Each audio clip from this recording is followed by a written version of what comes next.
Je m'étais promis à moi-même de plus faire de politique, de plus faire des sujets de société. Oui, mais vous m'avez envoyé 7 vidéos dans lesquelles on parle de taxes françaises, de leur augmentation, un sujet qui est très à la mode en ce moment.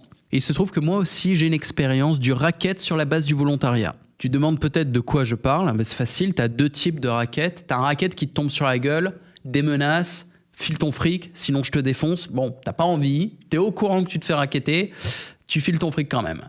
Et tu as aussi le racket sympa, le racket gentil, sur la base du volontariat. Par exemple, vous qui vivez en France, ce qui n'est pas mon cas depuis 15 ans, vous payez vos impôts, vous payez vos taxes parce que c'est important, parce que la redistribution, parce que les routes, elles ne vont pas se construire toutes seules, etc. etc.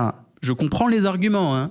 Moi-même, j'ai tenté le racket sous la base de volontariat. Moi, j'y suis allé de manière un peu plus frontale. C'est-à-dire que je me suis payé une protection auprès de groupes privés. Alors, tu as des groupes officiels et tu as des groupes officieux et tu en as certains qui sont mal intentionnés, qui peuvent se retourner contre leur employeur.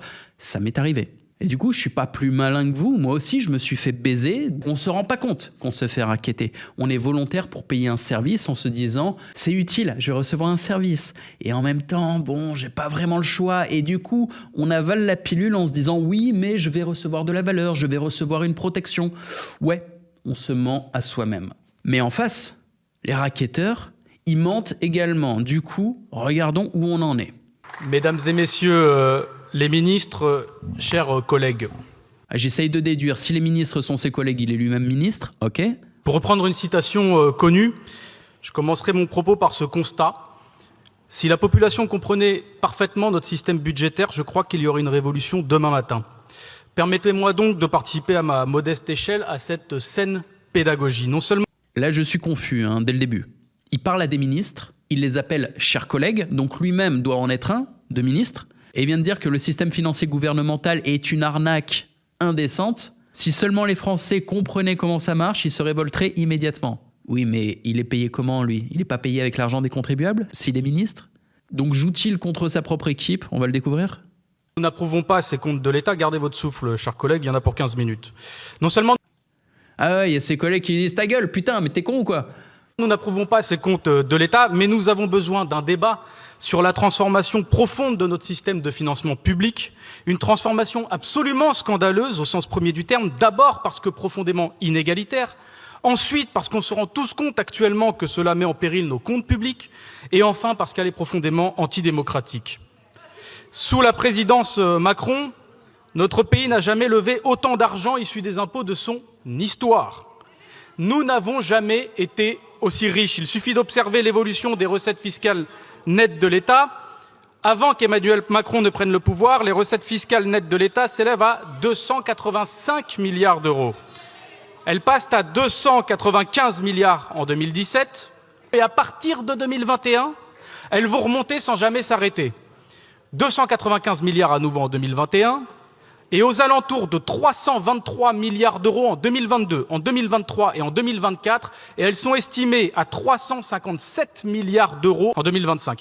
357 milliards d'euros. Et c'est ce truc-là qui m'a fait dire « ah, je vais leur faire une vidéo ». Parce que le phénomène qui vient d'être décrit, je le connais bien. Il t'explique que les taxes étaient déjà chères, ok. Mais que là, ces dernières années, ça a augmenté en flèche.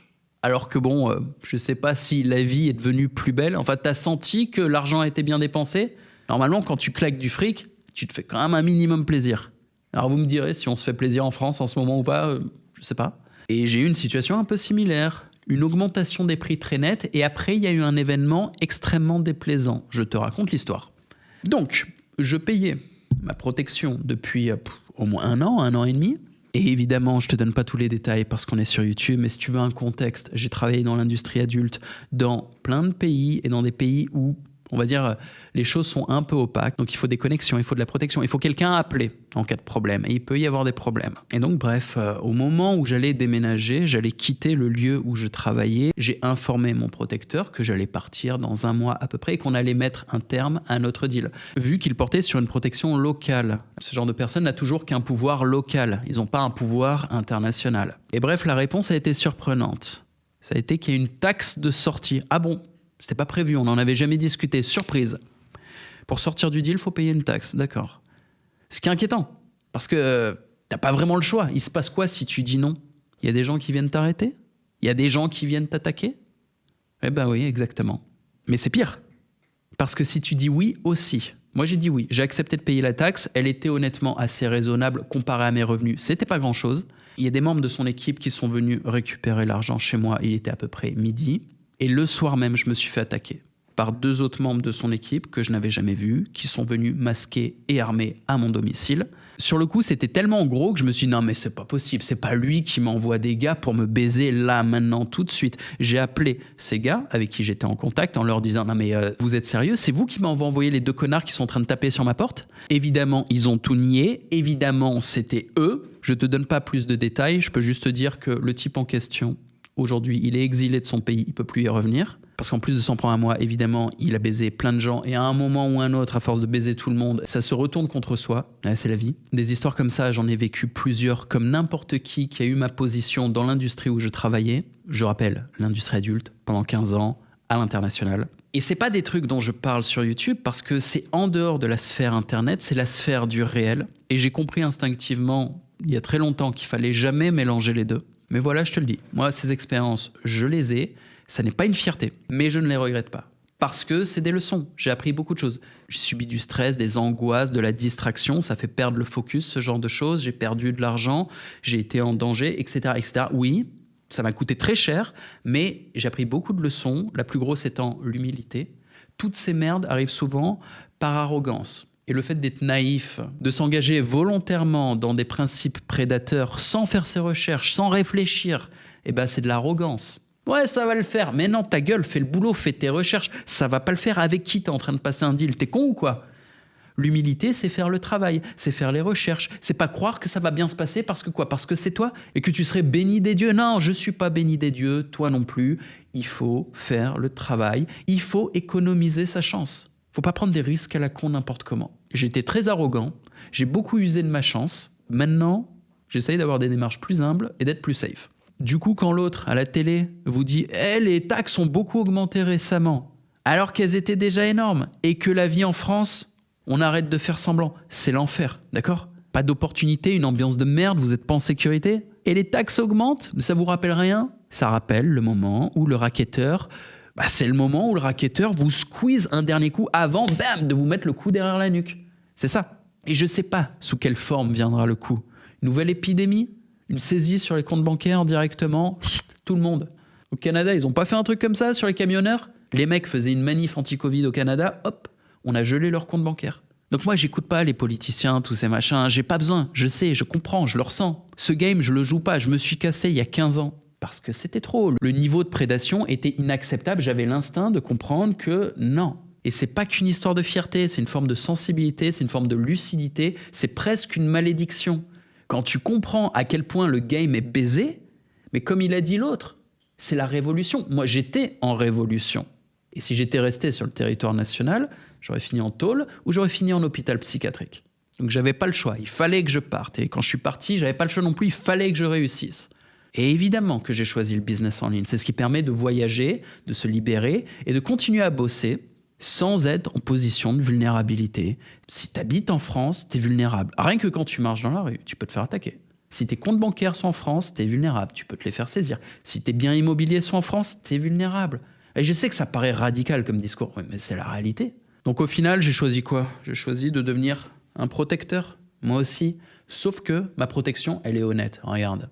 Bonsaï Premium, les meilleures formations françaises. Là, t'as tout. On t'apprend à faire du closing, à faire du design, à investir de manière raisonnable. On te forme sur tous les réseaux sociaux, LinkedIn. Là en dessous, t'as Twitter, Instagram, YouTube également. Moi, dans Creator Game, je t'apprends à monétiser une fois que t'as de l'audience sur les réseaux sociaux. On t'apprend tout. Et ma protection, elle est pas chère. 20 balles par mois. Sauf que ça va pas rester à ce prix-là. C'est indécent. C'est sous-coté comme tarif. Pour rappel, Yomi propose un pack de formation dans le genre dans lequel il y a des formateurs sérieux qui t'apprennent les différents business online. C'est 4 000 €. Bon, là, c'est 20 balles. Je vais pas le laisser à ce prix-là. Ça va passer à 49 par mois. Et même à ce prix-là, ça sera pas cher. Là, si tu le prends à 20 balles par mois maintenant, ça restera ce tarif. Et tu vas dire, c'est un peu tiré par les cheveux. Pas du tout. Les connaissances et les compétences que tu accumules, on peut jamais te les voler.